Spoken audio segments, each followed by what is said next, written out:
Hey guys, welcome back. Today's video, it's a little different. I'm going to share with you the top 5 organizing mistakes. Let me know if you're making any of these.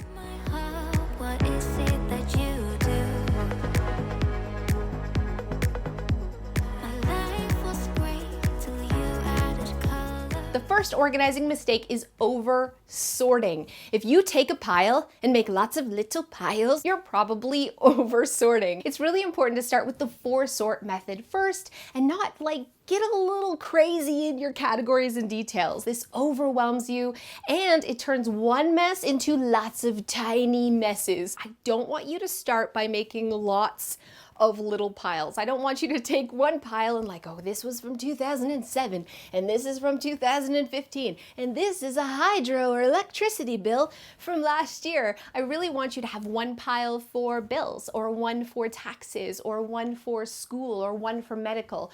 Big categories. Over sorting is a huge mistake when organizing. The next organizing mistake is overthinking. Everyone overthinks. They're like, what's the best way to do it? Where should this go? What products do I actually need? And they research and their mind goes, especially you bees and crickets. Overthinking leads to procrastination or overwhelm. So I want you to just stop and realize, Cass isn't the brightest light bulb. If she can do this, so can I. You really know the best place to put things. Embrace good enough. Don't worry about making a mistake. Everything you can fix and change. You aren't wasting time, you're learning.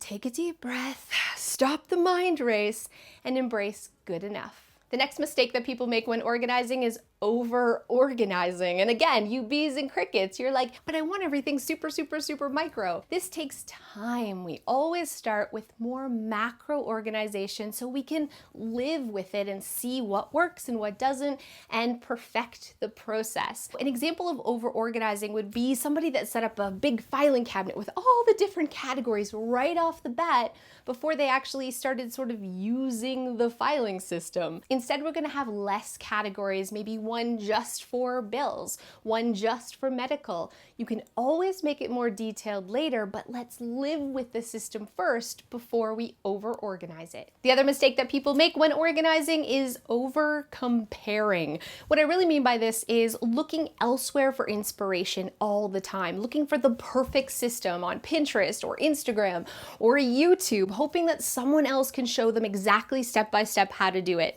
Let me tell you, perfect organization doesn't exist, and no one has the same stuff, the same space, and the same home as you. You need to have that confidence to set up a system. Don't compare your space to other people's space.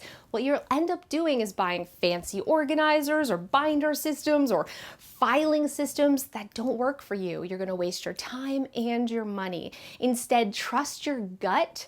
Start small, and remember, I keep saying, you can always make it perfect later. You can always make it perfect later. Your approach to organization should never be how it looks. Your end goal is how it functions. The last mistake, and I think the most critical mistake that so many people make when it comes to organizing, is overestimating.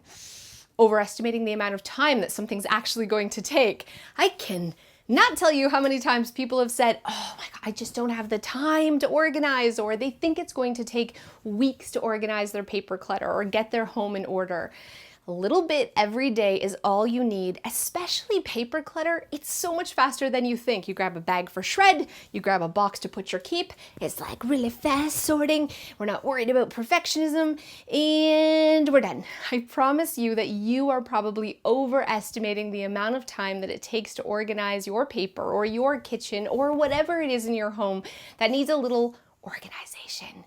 Quick tip, most drawers are under 5 minutes to organize. So thank you guys so much for watching. Let me know in the comments below if you are doing any of these organizing mistakes.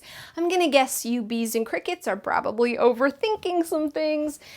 I could be wrong, but I don't think I am. So thanks so much for watching, and I'll see you next time. Hey guys, thanks so much for those of you who have stayed to the end. My mind is a beautiful thing. It goes places all the time. I think a lot of people can probably relate to this. My daughter Abby, we're 2 peas in a pod. Half the time, we're not listening, we're not paying attention, we're in La La Land. It's a lovely place. And this leads me to laundry. So every time I do laundry, I don't sort it by colors or anything like that. Everything just goes in and I wash it and it wrecks your clothes, but I'm not thinking about that. I also put everything in the dryer. There's no sorting. There's no taking things out. I may have a wool sweater. I will shrink that thing before I stop and take the time to take it out. It's not like I'm doing it on purpose. It's just my brain is like do do do do do do do do do do. Like it's somewhere else all the time. But Isabel, who's 13, is like responsible. She has Joe's brain. Joe and her, they see details. They think about things. They are aware of their environment. So Izzy buys her own clothes now because she has a job. She's 13. She loves jogging pants, jogging pants like my dad wears with socks and sandals kind of jogging pants, like tight on the ankles kind of jogging pants. They're hideous. I'm going to be honest. Hideous jogging pants. They're $80 a pair. Who would pay that for Roots jogging pants? Apparently it's in style right now. That's not my point. My point is she doesn't like sweaters or jogging pants or anything like that in the dryer, so she leaves me sticky notes. First, I have to say that I've probably shrunk about 7,000 of Joe's sweaters. And she put sticky notes, it says, don't put my sweatpants in there. There's sticky notes all over. And still, yesterday, I transferred it over from the washer in the dryer without paying attention, and I dried all of her sweatpants. So now, Mom's banded? I'm banned. Mom? Anyways, Joe and Izzy have had a discussion. Mom is no longer allowed to do laundry. They're going to take care of all laundry duties from this forward because I wreck too much stuff, because I just don't think. And it's not that I'm dumb. Or is it? It isn't. It's that I'm just not the type of person who pays attention to details. I ain't sad about it though, because now I don't have to do laundry anymore. So that's the moral of the story. If you do something bad enough for long enough, other people will take over. See you next time.